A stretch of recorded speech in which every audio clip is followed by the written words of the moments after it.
Virgil van Dijk just posted this. More words from Virgil, because that's what we need now, Virgil. More words. We're facing one of the toughest moments of our journey, but we refuse to let this define us. Really? You're doing a good job of not refusing it, Virgil.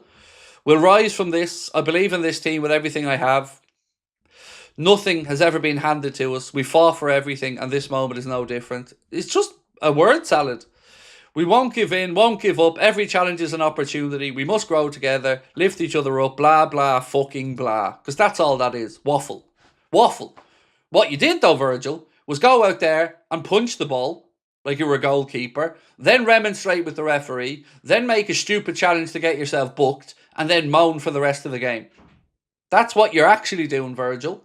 So all of this shit, all of these social media posts, all of these sound bites, stop it, because it's embarrassing. You're not going out there on the pitch and playing with the passion that you seemingly have on social media. Where's that energy? Where's that fight and aggression? Excuse me, Craig, what do you want the players to do? Be silent? I don't know what you mean. What do I want them to do? I want them to go out on the pitch and play like they give a fuck. That's what I want them to do. I want them to go out there and play with passion. I want them to go out there and play like they actually do want to keep the manager in a job. And by the way, Salah has been fucking silent. So if we want to talk about people being radio silent, where's Salah? What's he got to say on this? I'll tell you what, nothing. Because he doesn't need a new contract. Carragher, after Liverpool's loss to PSV. I love Mo Salah, I respect him, but let's be honest, his legs are gone. He's been shocking the past few weeks. When Liverpool needed leadership and big moments, he wasn't there. You can't call yourself the talisman and then go missing in the biggest games of the season. He ain't wrong.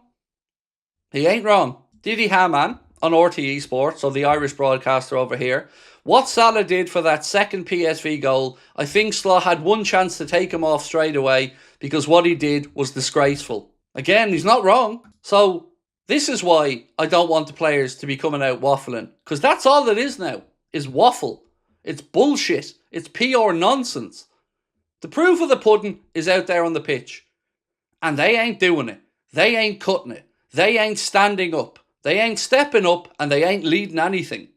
So these leaders need to start taking some actual responsibility or standing aside, because it can't go on. It just can't.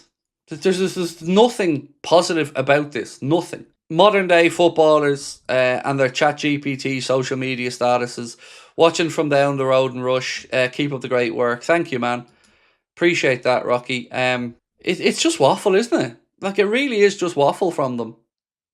They had the chance last night. Like, let's think about this. The last two games, he had 2 weeks to prepare for Sean Dyche. 2 weeks, and we were battered 3-0 at home. He then gets to play PSV Eindhoven, who we should know inside out. You know, he knows his Dutch football, so he knows how they're going to set up and come to play. And what he does is put the same failing players out and expect something different. And he keeps saying, when it was this, we nearly did this. Nearly isn't worth a bollocks, Arna. When it was 2-1, we nearly made it 2-2. Did we? We lost 4-1. That's what I remember. After losing 3-0, after losing 3-0 again, 10 conceded, 1 scored in 3 games. Bottom half of the league. Outside the top 8 places in the Champions League. Threw away the League Cup. Grim Reaper said, I love Mo for what he's done for us, but I don't think Slot wants to deal with a Salah drop if he's benched. That's one thing I don't like about Mo. Same as me. And I've said it over the years. Whenever Mo needs something or he's due a contract, a cloud comes over the club. You know I'm not wrong with this. Go back over the years. Mane couldn't celebrate an AFCON win because it might upset Salah. Mane couldn't celebrate qualifying for the World Cup because it might upset Salah. He's sitting there having lunch with PSG's president when we played Bournemouth, and we're all supposed to just sit back and accept this shit as okay. He stood there and looked as the player walked past him. Stood there and looked. Couldn't be arsed. And that's okay if you're banging in 25, 30 goals a season. But he ain't doing that. So like we've said before, you allow some stuff slide in life and football in any industry while someone's performing. But when they're not performing, then it becomes a big problem. Thanks for staying through the tough times, my man. It really helps listening to somebody who really understands. Ibu and Salah just the tip of the iceberg. They are, of course. Look, I'm not trying to say everything is Salah's fault or everything is Ibu's fault. I'm not trying to say that at all. But what I am trying to say is Ibu thinks of himself as a leader. A leader. Remember that. His words. What's he leading? Apart from us on a fucking merry dance. Salah's supposed to be the talisman. As Carragher said, disappeared. Doesn't want to work hard. Doesn't want to front up the camera. Doesn't want to do anything. But keeps getting played. Hi Craig, hope you're well. I'm in utter shock with what I'm seeing. We're doing the same thing week in and week out, expecting a different result. I honestly can't believe what I'm seeing on the pitch. Well, can I say thank you firstly, Jamie, for being honest and sincere? Because what you've described there, sir, I think probably sums up most of us at the moment and how we're feeling. I can't say anything, mate. Because you're right. Every word you've said is right. He's done the same stuff every week and thinks it's going to be different. And then trots out some deluded nonsense to try to justify that until this happened, we were in the game. You know, last week it was first 30 minutes we were good. And then they only created 4 scoring opportunities. Right, Arna, but they scored 3 of them. We had 20-something shots and did fuck all. Then yesterday, again, he's trying to come out, well, it was almost 2-2 with this. But it wasn't, mate. You lost. They went away with their tail between their legs. And by the way, I want to just praise the PSV Eindhoven fans here for a second. They were brilliant. I watched the game back on LFC TV last night after I finished all my work. They put it on after midnight, so I watched it. And they were absolutely top-notch. The banter was brilliant. The singing of "You'll Always Look on the Bright Side of Life" and all. So I want to commend them. Because I'm sure they had that's a huge European evening for them. And over the past 2 seasons, they've beaten us 7-3. Home and away. Aggregate over those 2. So I want to give them their credit. Because they certainly enjoyed their trip to Liverpool.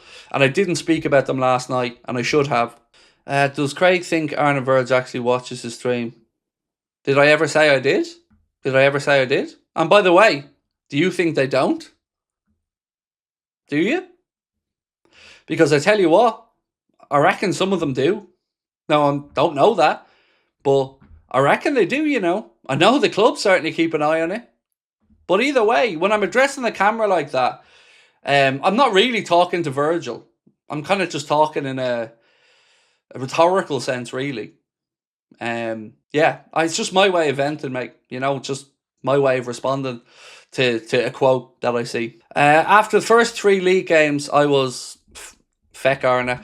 He's been found out by the opponents and he has no response. Didn't expect things to fall apart this way though. Love Liverpool and your channel forever. Thank you, mate. You know, when you're hearing stuff like teams know how to play against us and we don't have an answer to a low block, when you're hearing that from your manager after 450 million spent, talking about small squads as if he doesn't have options.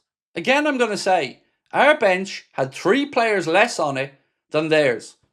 And they're the away side.